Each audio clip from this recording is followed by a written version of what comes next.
শ্বশুরবাড়িতে আসার পর মোটামুটি ভালোই ছিলাম, খাওয়া দাওয়াও ঠিকমতো করছি, কোনো কিছুরই কোনো অসুবিধা হচ্ছে না। যাই হোক, বোনকে নিয়ে গিয়েছিলাম ডাক্তারবাবুর কাছে ডাক্তার দেখাতে। বোনের একটু শরীর খারাপ ছিল, আর বোনকে ডাক্তার দেখাতে গিয়ে আমি নিজে ডাক্তারবাবুর চোখে রুগী ধরা পড়লাম।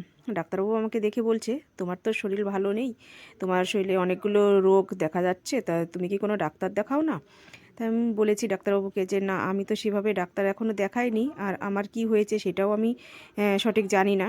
তা আপনি যেটা বলছেন এটা কি সত্যি? যদি এটা হয়ে থাকে তাহলে কি করণীয়? বলছে যে তোমার রক্ত পরীক্ষা করলে সব কিছু ধরা পড়বে। তা যাই হোক, ডাক্তারবাবুর কথা মতো আমি রক্ত পরীক্ষা করার জন্য এই ডাক্তারবাবুকে বাড়িতে ডেকে এনেছি। আর এই যে আমার রক্ত নেওয়া হচ্ছে, আমাকে 10 রকম রক্ত পরীক্ষা করতে বলেছে, মানে 10 রকম টেস্ট করতে বলেছে। এর জন্য বড় একটা সিরিঞ্জে করে রক্ত নিচ্ছে। আর আমি ভয় পাচ্ছি বলে আমার বর আমার পাশে যে দাঁড়িয়ে রয়েছে আমাকে মানে সাহস দিচ্ছে, আর আমার মুখটা ওইদিকে ঘুরিয়ে রেখে আমার চোখ ধরে রেখেছে যাতে আমি না দেখতে পাই। ডাক্তারবাবু বলছে তুমি মুখটা ঘুরিয়ে রাখো, সেই অনুযায়ী আমি মুখ ঘুরিয়ে রেখেছিলাম। তা যাই হোক, রক্তটা নেওয়ার সময় আমার একটু খারাপ লাগছিল, মানে মাথাটা একটু ঝিমঝিম করছিল, মাথা ঘোরানোর মতো। পরে আবার সেটা ঠিক হয়ে গেছে। এখানে বিশেষ করে ধরা পড়ছে যে আমার সুগার হওয়ার সম্ভাবনা রয়েছে, থাইরয়েড রয়েছে, আর আরও অনেকগুলো রোগের কথা বলেছে, শরীরে রক্ত নেই, ইত্যাদি ইত্যাদি অনেক কিছু। সেগুলো রিপোর্ট আসলে জানতে পারবো, আবার মানে কি হয়েছে সেটার চিকিৎসাও করতে পারবো। যাই হোক, ভিডিওটা তোমরা শেষ পর্যন্ত দেখতে থেকো। এই ভিডিওতে তো রিপোর্টটা হাতে পাবো না, আর তোমাদের দেখাতেও পারবো না। রিপোর্টটা হাতে পেতে 2-3 দিন সময় লাগবে। তা পরের ভিডিওতে তোমাদের জানিয়ে দেবো যে আমার কি কি প্রবলেম হয়েছে। আমি এখন ভয়েস দিচ্ছি, আমি মানে আমি জেনে গেছি যে আমার কি হয়েছে, কিন্তু তোমাদের তো জানাতে পারছি না, তাই আমার কর্তব্য দায়িত্ব তোমাদেরকে জানানোর। তা যাই হোক, এই যে রক্ত নেওয়া হয়ে গেছে, পরের ভিডিওতে তোমরা সব কিছু জানতে পারবে আমার কি হয়েছে। হ্যালো বন্ধুরা, গুড মর্নিং। সকালবেলা তোমাদের সামনে চলে আসলাম একদম অসুস্থ হয়ে। এই যে মাত্র হাত থেকে রক্ত নিয়ে গেল, যে এখান থেকে অনেকটা দাগ হয়ে রয়েছে এখানে, মানে সিরিঞ্জ টেনেছে, যে সিরিঞ্জের দাগ হয়ে রয়েছে। মানে তোমাদের তো আগের ভিডিওতে বলেছি আমার শরীরটা ভালো নেই, ডাক্তার দেখাতে গিয়েছিলাম, আর ওখান থেকে আমাকে কিছু রিপোর্ট করতে বলেছে। তার জন্যই সকালবেলা ডাক্তারবাবু বাড়িতে এসে রক্ত নিয়ে গেল। 10খানা টেস্ট করতে বলেছে, আর তার সাথে সাথে তো আরও অনেক রকম পরীক্ষা রয়েছে, সেগুলো করতে হবে পরে, মানে রক্তের গ্রুপটাই 10 রকম টেস্ট করতে হবে। তা যাই হোক, সকালবেলা ঘুম থেকে উঠেছি 6:35-37 এরকম হবে। উঠে কিছু কাজ সেরে নিয়েছি, সেগুলো কিছুই তোমাদের সাথে শেয়ার করিনি। তো চলো কী কী কাজ করেছি সেগুলো তোমাদের একটু দেখাই। আর এখন বাজে সময় 9টা, এখনও সকাল থেকে কিছু খাইনি, যেহেতু না খেয়ে তারপরে রক্তটা দিতে হতো, এর জন্য সকাল থেকে কিছু খাওয়া হয়নি, আর বরকেও কিছু করে দেয়নি। ও বাজারে গিয়েছে, বাজার থেকে আসলে তারপরে ওকে চা করে দেবো। তো কী কী কাজ করেছি চলো সেগুলো তোমাদের সাথে একটু শেয়ার করি। আজকে ঘুম থেকে উঠে প্রথমেই আমি উঠোনে গোবর ছড়া দিয়েছি। আর এই যে এখানে দেখতে পাচ্ছ একটা চাদর দিয়ে ঢাকা, এখানে রয়েছে সর্ষের ভুসি। গতকালকে আমি সর্ষে পিটিয়েছিলাম, সেই সর্ষের ভুসি এনে বাড়িতে রোদ দিয়েছি, সেটাই ঢেকে রেখেছি। আর এই যে জামা কাপড় ছিল ভিজে, সেগুলো নেড়ে দিয়েছি। তার সাথে সাথে এই যে ঘরের ডোয়া ঠোয়া সব কিছু লেপেছি, এই সাইড থেকে পুরোটা এরকম করে ঘরের শ্যামা যে পোজ দিতে হয় সেটা করেছি। আর ঘর ঝাড় দেওয়া, বিছানা তোলা সেটা তো রয়েছে। তার সাথে সাথে এই যে উনুন পাড় লেপেছি, রান্না করব।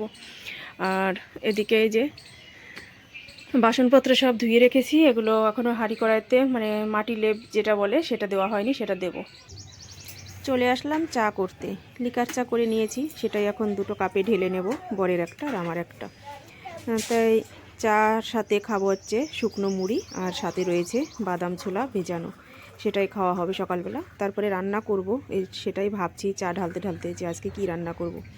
যেহেতু নিরামিষ পড়েছে এর জন্য নিরামিষ রান্না করতে হবে। আর নিরামিষ রান্না করলে তো ভীষণ টেনশন হয় যে কি রান্না করব কি রান্না করব।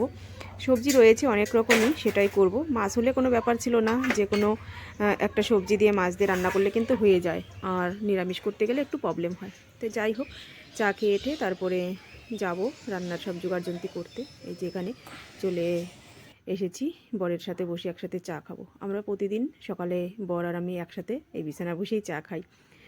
আমাদের তো সেরকম মানে বাইরে বসার সেরকম ব্যবস্থা নেই, মানে টেবিল নেই, এর জন্য খাটে বসেই চা খেতে হয়। যাই হোক, তোমরা কিছু মনে করো না, গরিব মানুষ হলে অনেক কিছুই মানিয়ে নিতে হয়, অনেক কিছু এভাবেই মেনটেন করতে হয়।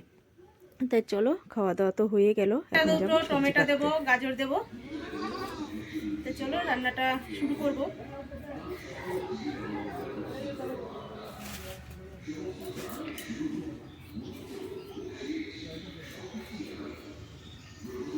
আমাদের যেহেতু এখনো অসুখ চলছে, মানে আমাদের একটা গোষ্ঠীর মানুষ মারা গেছে, তার জন্য আমরা নিরামিষ খাবো যেহেতু প্রতিদিন।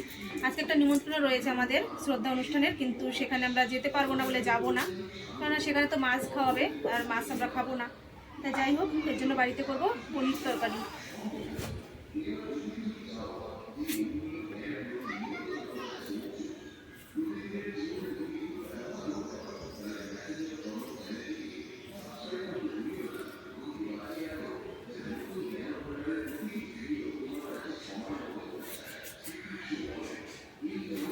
সব কাজকর্ম কমপ্লিট করে স্নান করে নিয়েছি, আর আজকে মাথায় শ্যাম্পু করলাম। প্রচণ্ড নোংরা হয়েছিল, কেননা সর্ষে পিটিয়েছি, তার জন্য ধুলো গিয়েছি বলে শ্যাম্পু করলাম আজকে।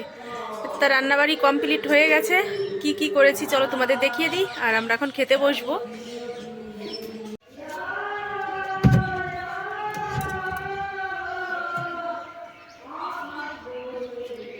এখানে যে করে নিয়েছি 5 মিশালের সবজি দিয়ে একটা নিরামিষ তরকারি। এখানে করেছি কুলে শাক ভাজা, আর এখানে করেছি আলু মটরশুঁটি গাজর দিয়ে পনিরের তরকারি। এই ছিল আমার আজকের দুপুরের মেনু। তো চলো খাওয়া দাওয়া করে নেই। এখন বাজে রাত 9টা। চলে আসলাম তোমাদের সামনে। রাত্রের খাওয়া দাওয়া সব কিছু শেষ করে নিয়েছি, আর এখন হাতে নিয়ে নিয়েছি গরম জল। আমি নিয়েছি এই যে মগে করে গরম জল। আর তোমারটা দেখাও। এই যে আমার বরকে দিয়েছি গ্লাসে, আর আমি মুখটা পুরো ঢেকে নিয়েছি। দেখো প্রচণ্ড ঠান্ডা লাগছে, শুয়ে পড়বো এখন। তো চলো গরম জলটা খেয়ে নিই।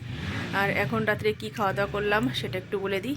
দুপুরবেলার যে তরকারি করেছিলাম সেটাই রেখে দিয়েছিলাম কিছুটা রাত্রের জন্য তুলে, আর সাথে করে নিয়েছি গরম গরম রুটি। তাই রুটি খাওয়া দাওয়া হয়েছে, আর 5 মিশালি সবজি আর পনিরের তরকারি এই দিয়েই খেলাম। তাই চলো ভিডিওটা আজকে আমি এখানেই রাখছি। তোমরা ভালো থেকো, সুস্থ থেকো, আমার চ্যানেলটি সাবস্ক্রাইব করে দিও। আজকের মতো টাটা, গুড নাইট।